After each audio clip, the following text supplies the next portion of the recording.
Hi అండి. Welcome back to my channel. సేమియా కేసరి ఈ విధంగా చేయండి. చాలా బావుంటుంది.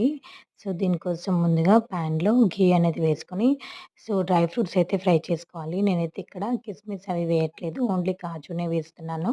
అందుకనేసి దాన్ని ఫ్రై చేసి పక్కకైతే పెట్టుకున్నాననమాట. ఇప్పుడు ఇదే ప్యాన్‌లో అయితే ఘీ ఉంది కదా!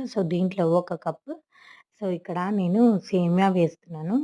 సేమియానైతే మంచిగా కలర్ అనేది చేంజ్ అవ్వాలండి. ఆల్రెడీ ఇది రోస్టెడే. కాకపోతే ఇంకా రోస్ట్ చేస్తే ఇంకా చాలా బావుంటుందనమాట. మీకు ఫ్రై అయినది ఇక్కడ డిఫరెంట్ అయితే కనిపిస్తుంది చూడండి. ఈ విధంగా మంచిగా రోస్ట్ అవ్వాలనమాట. ఈ విధంగా మంచిగా రోస్ట్ అవ్వడానికి కొంచెం టైం అయితే పడుతుంది. హై ఫ్లేమ్‌లో పెట్టుకోవద్దనమాట. లో ఫ్లేమ్‌లో పెట్టుకొని మంచిగా కుక్ చేసుకోవాలి. తర్వాత మనం ఏ దాంతో అయితే సేమియా తీసుకున్నామో అదే దాంతో డబుల్ వాటర్‌నైతే యాడ్ చేసుకోవాలనమాట. అంటే ఒక కప్‌కి 2 కప్స్ అయితే యాడ్ చేసుకోవాలి. మంచిగా దాంట్లో అయితే ఇదైతే బాయిల్ అయితుందనమాట. చూడండి. మంచిగా బాయిల్ అయ్యి దీంట్లోనే కుక్ అవ్వాలి. ఇది కుక్ అవ్వడానికి కాస్త అయితే టైం అయితే పడుతుంది. ఎందుకంటే మనం ఘీ వేసి దీన్ని మంచిగా రోస్ట్ చేసాం కాబట్టి కుక్ అవ్వడానికి కొంచెం అయితే టైం పడుతుంది. ఈ విధంగా మంచిగా దగ్గర పడేంత వరకు కుక్ చేసుకోవాలి. ఇప్పుడు దీంట్లో ఇలాచీ పౌడర్‌నైతే యాడ్ చేసుకోవాలనమాట.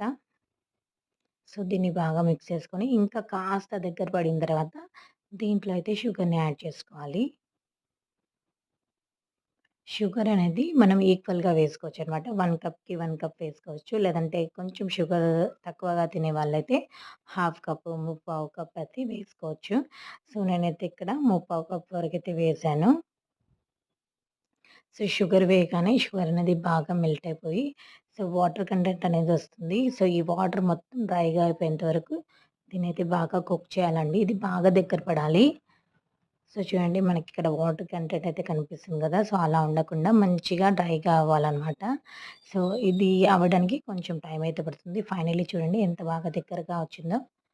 ఈ విధంగా మంచిగా కుక్ అయిన తర్వాత దీంట్లో అయితే మనం ముందుగా ఫ్రై చేసి పెట్టుకున్న డ్రై ఫ్రూట్స్ అయితే యాడ్ చేసుకోవాలి. మనమైతే కాజు, కిస్మిస్, బాదం ఇవన్నీ కూడా యాడ్ చేసుకోవచ్చు. నేనైతే ఇవి బాగా ఎక్కువగా టేస్టీగా ఉంటాయనేసి ఇవైతే వేశాను. దీన్ని ఒకసారి 2 సార్లు బాగా మిక్స్ చేసుకుంటే ఎంతో టేస్టీగా ఉండి సేమియా కేసరి అనేది రెడీ అయిపోతుంది.